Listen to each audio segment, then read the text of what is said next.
This But thing so far I've got called everything. love. Chris I really can't- likes his echo. I know. So he's just going to sing. God, with this echo, it makes me feel like a real radio man. Does it make you feel like a radio gal? Yeah. Radio princess.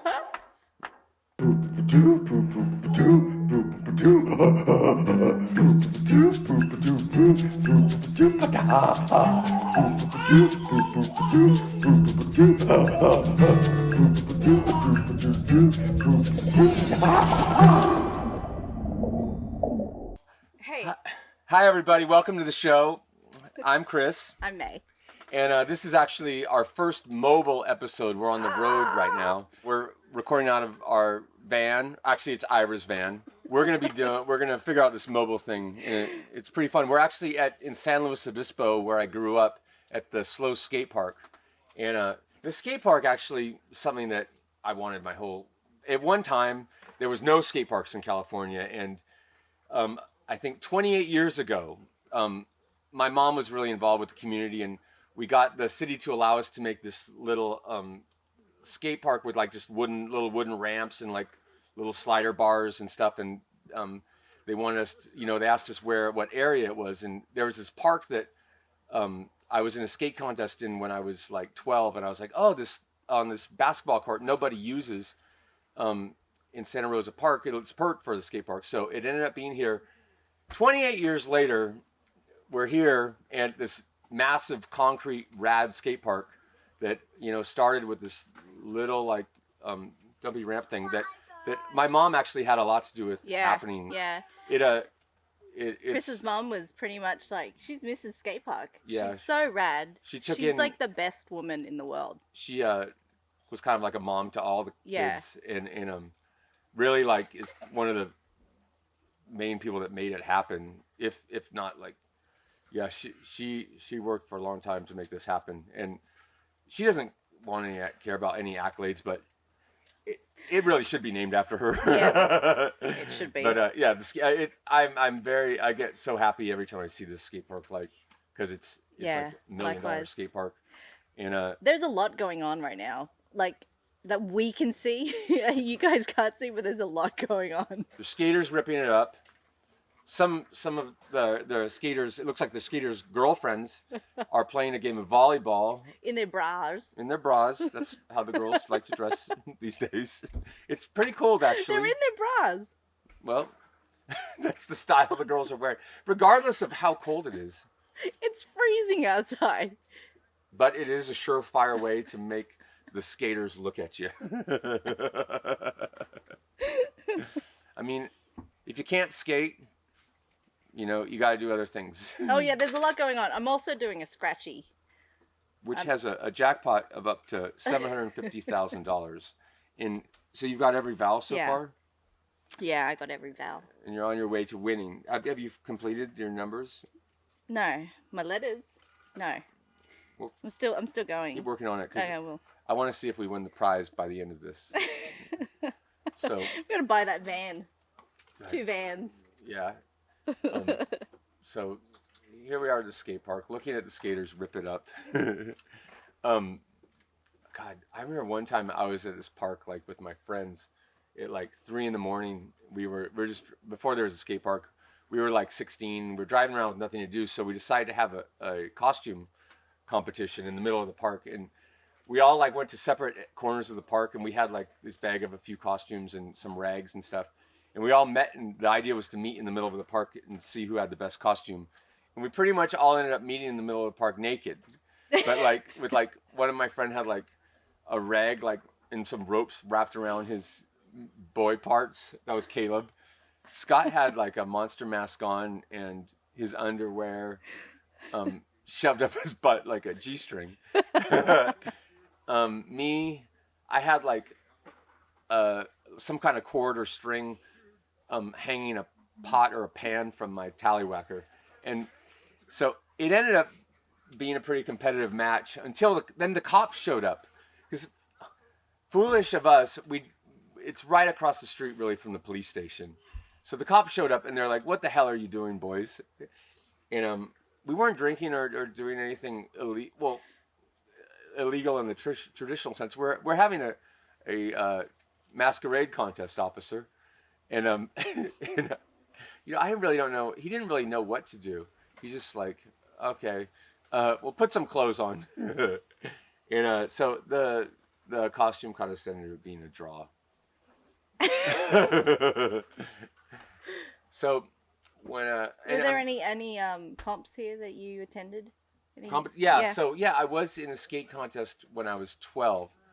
Every year there was a 72-hour ramp jam called THRASHATHON that was at the university here at Cal Poly, and all the pros would come here, and there had to be someone skating a half pipe at all times for 3 days, and it was to raise money for the American Heart Association. So for these 3 days every year, all the rad pros would come into town, and they all just came here, and someone would like to party, chase college girls around. So it was very attractive to a lot of the pros to come here. And it's a pretty city too. It's really nice. Yeah, San Luis is awesome, and it's gorgeous. So the one year Thrashathon, I think I was 12. There was a skate contest right afterwards, and I entered whatever my division was, and I don't think it was the most competitive division, but I ended up winning. So I was stoked, and I won a rad skateboard, Schmidt Sticks Tarantula, and Corey O'Brien was one of the judges, and who else was in it? Frank Harada was in it because he was one of our skate crew. He was in a different division. He was a little older than me, and God, there was I can't remember who else. Oh my gosh, your friend Harry was there, or I don't know your friend, but that skater from New York, from Brazil. Yeah. Harry was Jumanji? Harry Jumanji. I met him when I was a kid. He was really nice to me, actually. Yeah, he's a good dude. And that was the one skate contest that I was ever at, and eccentric. Oh my God. I remember accepting. So I used to work for a guy in New York, Stash, and I accepted a phone call from, I think it was Rikers Island. It was like a collect call. Yeah. And it was Harry Jumanji, and that's how I first actually got to hear of him, and I spoke to him. And so Harry was serving time? And I was like the innocent kind of girl that just moved to New York, and I got this office job at a rad place in Brooklyn, and and it's like, oh, Rikers Island, what's that? It's one of the most famous jails if not the most famous jail on the East Coast, huh? Yeah. God.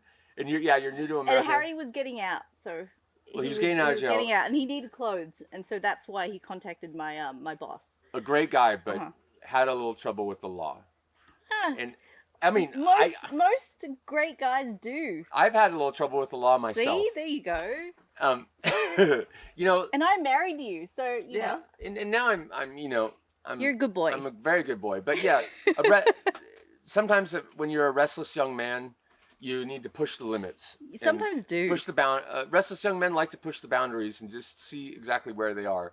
Sometimes you slip across the line. Yes. You slide over that line. I'll tell you what. I think my mom's received one of those collect calls from me from the jailhouse. Not far from here, actually. God, maybe more than once. Yeah. One time I did have to go to jail, and I had a warrant for a skateboarding ticket that I got in Southern Orange County, and I was driving down the street one time, and I just randomly got pulled over here, and the cop was really cool, but he's like, it says you have a warrant, and your bail is $7,500, which is more than some felonies are, but he's like, this got to be a mistake, but I got to take you in anyway. It ended up being real, some Southern Orange County judge didn't like skateboarding at all. And I think when I got the ticket, I was standing on a skateboard. It was for $11, and my dad... It was a technicality. It was your dad it came to my it came to my parents' house, and I was on a road trip, and my dad said, "Oh, I'll send it in," and he forgot. He forgot. Almost a year later is when I got pulled over. So I had to get taken to the local jail, and I thought I was going to get out, in an hour, but I didn't, and then I had to dress up in the orange outfit and get naked and undress in front of the policeman, and he had me do a little turn, and I don't know. It was really weird. It was kind of awkward. He didn't make me spin-a-roo. I had to do a little turn I was on the catwalk. I didn't have to bend over and spread him and cough. Do the prison thing. No, but it was weird. And I think. How old were you? I was at that time. I think I was 18. That was my first time in the slammer, and I hadn't done anything wrong. But it wasn't a payphone like you see in the movies. It was just a phone. So in my holding cell, I just made calls the whole time, like called different friends. I charged them all to this person that I didn't like that had sold me a car with fake license plates on it that I wanted revenge on. So I charged it all to this enemy of mine's number, which they'll never trace it back to me. Yeah, there's collect calls from the San Luis. Oh God. But yeah, so something like that happened, and so eventually, I had to go and talk to my mom through the thick glass with the phones, just like they do in the prison movie, and yeah, they bailed me out, and I went to court. I had to go before the prosecutor before I was in front of the judge. And he's like, well, the judge is probably he'll either offer you a fine or he'll offer you jail time. He'll probably offer you jail time. And I was like, oh, this is pretty stiff for skateboarding, like in a parking lot. From an $11 violation. Yeah, you guys are, it's pretty crazy. It was ridiculous. So he ended up, like, I went before the judge, and there was all these other, like, criminals, like, that were, like, offered fines or jail time, and, like, they're like, you can either pay $200 or spend a month in jail. They're like, oh, I'll take the jail. Like I was like, God, jail sucks. Like, you guys must really not have much going on the outside. Like, I couldn't spend another hour in jail. And so I ended up paying my $11 ticket and was on my way. But God, that was actually the night before that. I did my first interview in Big Brother magazine, and my interview in Big Brother was pretty wild. As it was kind of the way I met Jeff Tremaine and everyone at Big Brother. And I was in such a bad mood, and I said some wild stuff, and I think the fact that I had to go to court the next day was what maybe kind of what made me how you got the job. Yeah, it's probably why I'm on Jackass now. Yeah. And so, I mean, good luck, bad luck. Sometimes bad luck can end up being good luck. And then I got to be on TV and the movies, and now doing this rad podcast and YouTube, and that you are listening to right now. All right, so I've got $20. You got $20, yes. hang on, let me see what else I got. Yeah, $20. $20, that's a good win. And whenever we do win good on these lottery tickets, 4 words. We always reinvest it. You want to be smart with your investments. With gambling. Wait, did I get? Yeah, $20. I got the word easy, egg, zoo, and menu. Easy, egg, zoo, menu. You could write a rad story using those words, and it could be pretty SEXY. There's our producer Tom's daughter's nearby, so we're going to spell out those kind of words. So, oh gosh, where was I? So yeah, so if we do win a big jackpot or millions of dollars, we are going to do a lot of good things with it, because I wonder if that kind of luck comes to people that have philanthropy in mind when they're gambling. I don't think so. I think you like to gamble. I love gambling. Like, I mean, we as a family love gambling. Yeah, we do. But not like hardcore gambling. No, it's like old lady style weird, gambling. Yeah. We like to play slot machines. Yeah, innocent. In Australia, you call them gambling. pokies, right? I do like roulette. I do like roulette. And yeah, but we're never playing with like a lot of money. Usually. No. But yeah, we love gambling. Like, and I really didn't take an interest in gambling until I met you. And we went by. Do you think that's true? Because I think it was Jeff Tremaine that really kind of got me into gambling. When we went to Vegas, we went to see Motley Crue, met up with Tremaine, and he told me, "Scared money don't make money." So that kind of pushed me over the edge.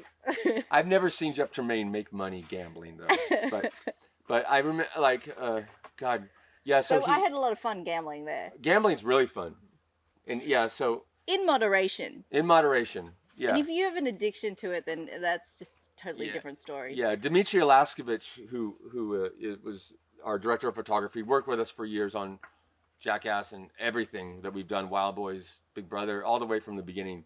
He was one of the most big-time gamblers we knew, but he's sworn off of it. But I've seen him gamble for 24 hours straight. But you've got to gamble money that you're willing to lose. Like, you can't just go all in on your savings and stuff like that. You've got to be prepared to lose it, right? I like to set an amount. Like, Yeah. I'll have $100 to gamble with.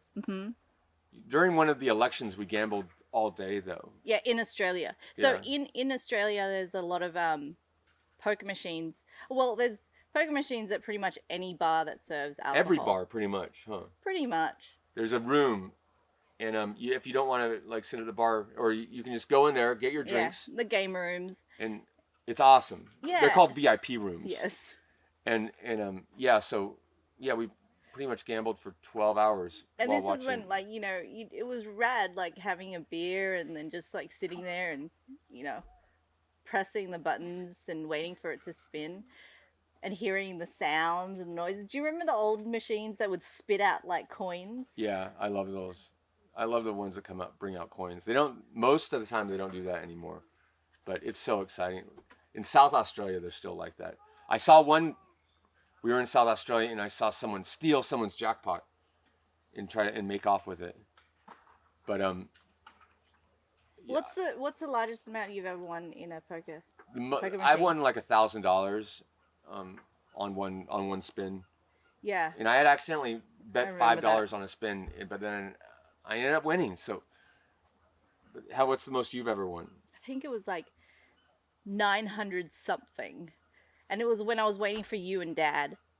I'll confess something. I actually won 900 something too. It wasn't quite 1,000, but it was almost. It was like 957. Or it was something like that. Like.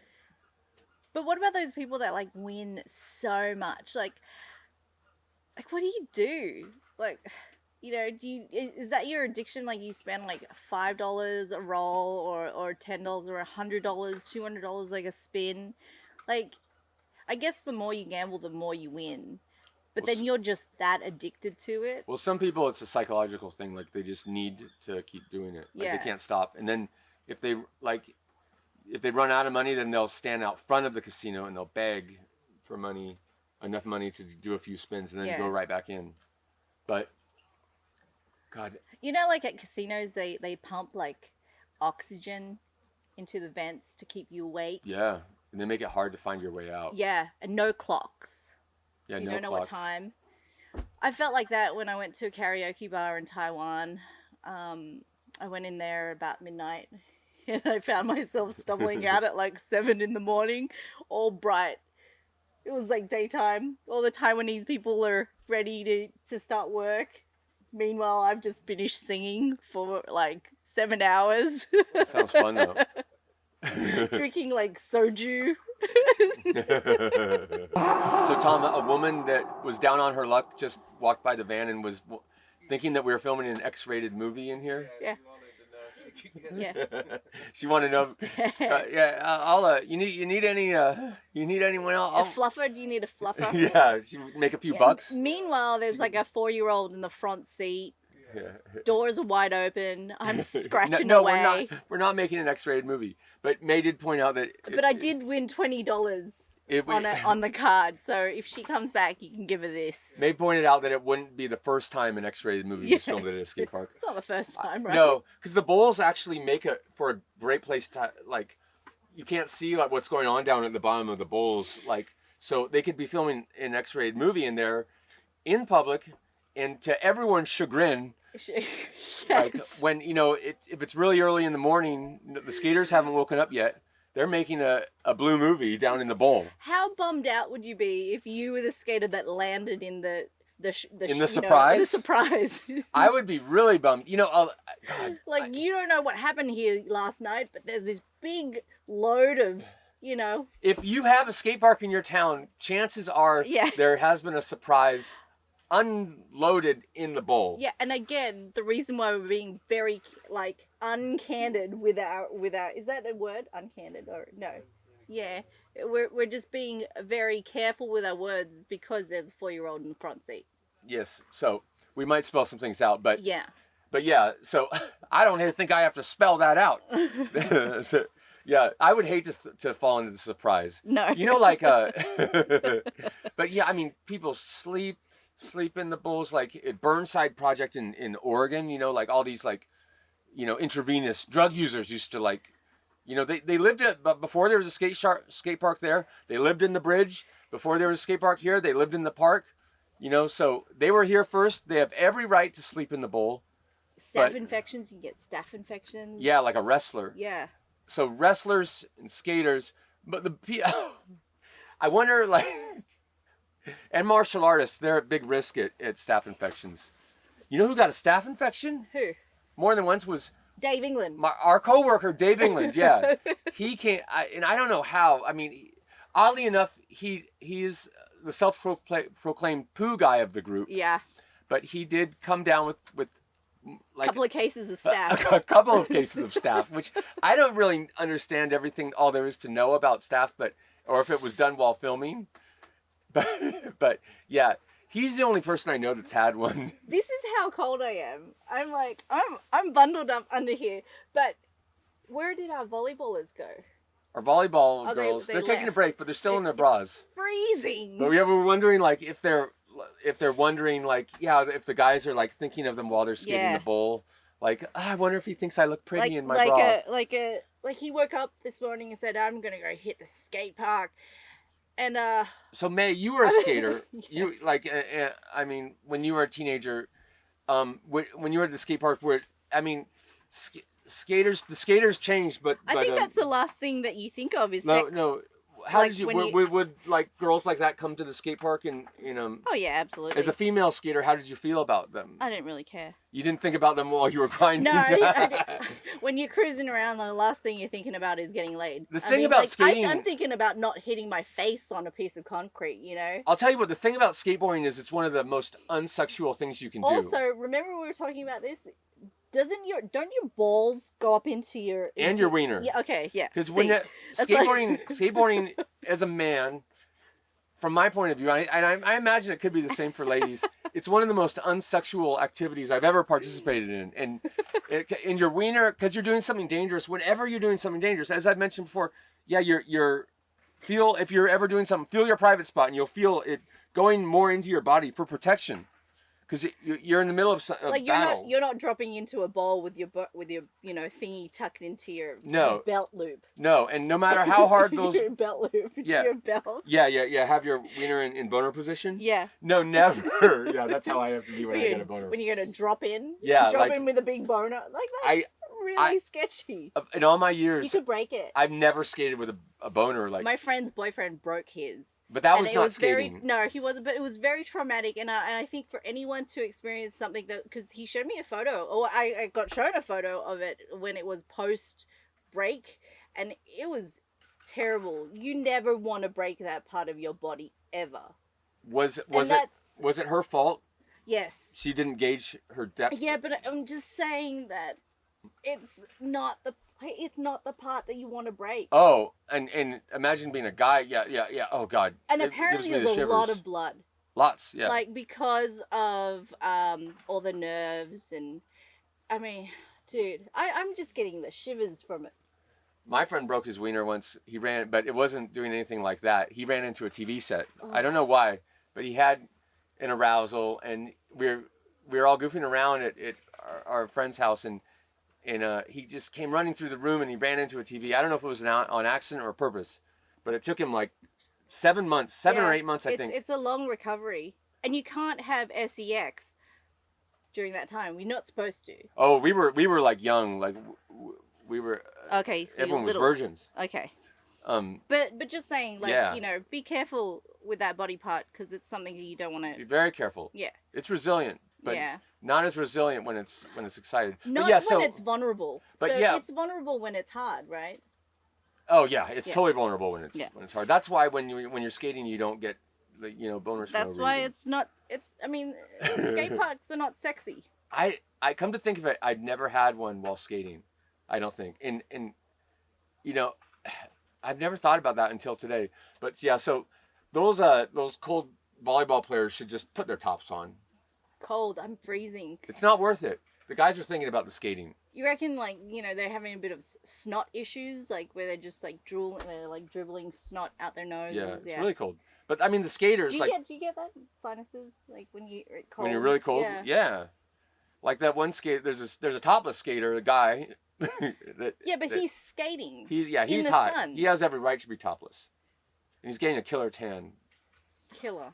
But God, yeah, I've never thought about those things until today. Like how much, why you don't get just regular boners while riding the concrete wave. I was gonna do my code word for boner, but I did it for skating. Mm-hmm. But what else is there to say about Oh yeah. So anyway, tell me a little bit more about San Luis Obispo. Tell me about what it was like growing up here. Well, a lot of it was a small town, so it's weird because it's a college town, so it's like kind of a big party at like in all the, when you're a kid, you think all the college students are like adults, like, but then you grow up and then you realize they're just kids. It's weird.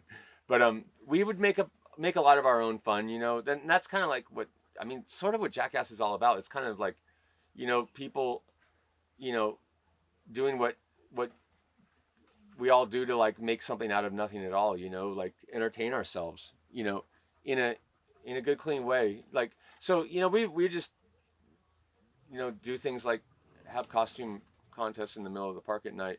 And, my friends that I grew up here are still like all my best friends to this day. We're more than friends. We're brothers, or more, even more than brothers. Yeah. Like how do you be more than brothers? I don't know, but the Japanese have a word for it. It means more than family. Oh yeah, you love anime so much. Yeah, and yeah, like so. You know all about Japan and their culture and stuff like that through anime. Yeah, I wish I knew what I know now about Japan when I was actually in Japan, but because Japan's so rad, like and God, we got to go there on a filming trip. I think that's where our next podcast should be, is in Japan. Yeah, we wanna do one of these broadcasts from Japan, which we will. Yeah, we will. Once we get this going. Yeah. And it gets a little warmer over there. Yeah. You know what? I want to go. I want to go in those hot springs that the monkeys like to go in. Oh yeah. Those Japanese snow monkeys, snow macaque. They just look so rad, and I think they're friendly. Because not all macaques are friendly. Yeah. Like, but yeah, they look rad. Like Japan's so awesome. I'm just scratching away here. Don't I'm hoping you'll win. My hands are really cold. I'm not built for this weather. I like to fancy myself built for this weather, but but I prefer not to live in it. Like, I mean, it's not always cold here, but. So I like the cold. I like the cold because of the fashion, and I like the cold in general anyway, but I'm just not built for it. Because, some people are built for the cold. Like Mark, for example, over here, he's Denver boy. Yeah. So he's like, this is summertime. This yeah, you don't mind it, do you? He's like in a t-shirt hanging out outside. You like the fashion opportunities that cold gives you, though? But I've got like 3 layers on, and I was sitting outside in the sun, and I was freezing.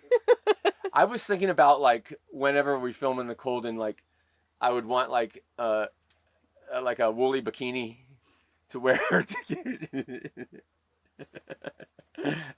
But you too, your people are from the north, so you're my ancestors Scandinavian. are from the north. Yeah, they I don't know if it makes you more impervious to cold or not, but at least I can grow a beard. Yeah, I'm from like 80-degree, 90-degree weather. You're from the tropics. 100-degree humidity, and 95 degrees in the water, like tropical. Like Axe doesn't really know what cold water is like. No. He's spoiled too. Oh yeah, we filmed Jackass up here plenty. Like all the stuff with bowls we filmed here because that's where Gary LeFew lived, and he had his bull riding school. So we'd always come up to San Luis to do all the bull bits, which Knoxville just loves playing with bulls. I grew up like across the street from a pasture, and I cannot stand. I love playing with animals, but I hate playing with bulls because they're not like normal wild animals. Like they're dangerous. Like, and I hate it, but they're so great for footage, and they just like Knoxville says, they're guaranteed footage. Yeah. And every when we film Jackass bits, like a lot of stuff we film, like it doesn't always get used, but every time we film with a bull, it always is movie level stuff, and God, they just deliver. And we also filmed Mexican snowboarding bit up here, which was there's these giant sand dunes here, and we pretended it was Mexico. That's why we call it Mexican snowboarding. But it was actually San Luis, Los Osos, and and the Oceano Dunes also. And the stuff with there's motor. We filmed some stuff with a guy pulling us like on a boogie board or a skim board, or actually I think they're water skiing knee boards pulled by an ATV 4-wheeler across the dunes, and like we'd go off these big jumps, and like it was awesome. So we did that. I actually invented Mexican snowboarding years before that without an ATV 4-wheeler. When you were a kid, right? Yeah, when I was a kid. When we do all the, I really fell in love with nature, like at this place called Los Osos, where it's like there's all these sand dunes and it's really wild. The ocean's very wild there. There's tide pools, and we'd ride boogie boards down the steep sand dunes and go off jumps and stuff. It was super fun. And then I got the idea to do it, with the 4-wheeler pulling it. So we came up here for Jackass to film that. Didn't you get really injured with was it one of those like balls, or what are those big balls? Oh my God! Inside it? We had this ZORB ball that we took to Russia, and we filmed like riding down some hill at a park, and we kept it, and we came up here for a Jackass World trip, and we took it to Montana de Oro, and we found a big sand cliff with a big drop off, and I was like, oh yeah, ZORBs you're totally protected in. And I went off, and all the guys were like kind of doubtful of it, and we'd already put it through some hard use. So I'm like, I'll go first, and I go off this cliff in it, and right off the first drop it broke, and it was gnarly. I got walloped, like it felt like a car wreck. I like that's what the feeling that I compared it to, and like it would have, God, I'll tell you what, not to brag, but it would have killed a lesser man. And like when I landed at the bottom, I was so lucky that I didn't get hurt worse. But I couldn't I couldn't skate for a few days, and man, it was gnarly. Yeah, so I was like, oh, I was wrong. The ZORB is not totally safe to ride in. There's a limit. Like I thought you could just go off anything. ZORB stocks just went down. Well, when we were all right, I'll tell you why. Because when we were in Russia, and we went by like an Olympic ski jump, which is huge. And Jeff Tremaine's like, we got to ride this. Have one of you guys go off the ski jump on the ZORB. And I was like, hell no. Like he's like, you'll be fine. You're totally protected in them. And I was like, well, that's what Jeff Tremaine does for his job, is to you'll be fine. Totally go for sometimes it. Sometimes Jeff Tremaine's job is to encourage us to do things that we might not want to do otherwise on our own. So, like, luckily we never went off the ski jump in the ZORB. But yeah, I mean, they are pretty safe, but like after a little wear and tear, no. Like the supports gave out, and yeah, they were terrible. And God, they are fun though. Yeah, so yeah. I got nothing. If you can fill a ZORB up with oil though, and go down a moderate hill in your birthday suit, maybe with a couple friends, and have a good time. What kind of oil? Baby oil is what I'm picturing. I was thinking about olive oil. Not like oil. motor oil. But that seems like something, I think I wrote a bit right now. Normally, like, I'll tell you what, most of the things... Okay, so you think sliding around inside a ZORB is most safer? of the things that we've gotten hurt on filming Jackass or any of the affiliated shows have been like, when they've been tandem situations. They want us to ride like a blow-up tent down like a mountain with a jump at the bottom of it, down like this giant mountain in Tahoe. And we're like, no, we're not doing that. Not with, and it was attached to a generator. Like, this is like a human, like, hamster ball. Like, mostly like things that are tandem are dangerous. But I think if you went in a ZORB with some baby oil and a couple of naked bros. Motor oil. Motor oil. Any kind of oil, really. Anything slippery. I think I wrote a bit. God, we should make another Jackass movie. Because I think, get all the guys in. I gotta say, you guys are I think you guys got stronger with age, though. Like, I don't know. Like, usually, I think people get stronger with age, right? Like, or the guys do for sure. Everyone's got to hit the weights, get into some sexy outfits. Don't old men have like some super strength. We need, they say strength is the last thing to go. Yeah. That's why, like, when you shake an old man's hand, he's super strong. Yeah. You lose everything before you lose your strength. Yeah. Resilience, on the other hand, might not be the same. Yeah, strength is the last thing to go. That's why old men shake your hand so hard. They're not trying to prove something. They're just that strong. But I can't wait to film the next Jackass project. We're gonna do this giant ball with motor oil. With motor oil, naked bros. It's gonna be fantastic and totally safe. Totally safe. Totally safe. Oh man. That's gonna be a great bit. That could be the intro. Now I've given it away. We gotta go. We gotta eat some lunch. You hungry?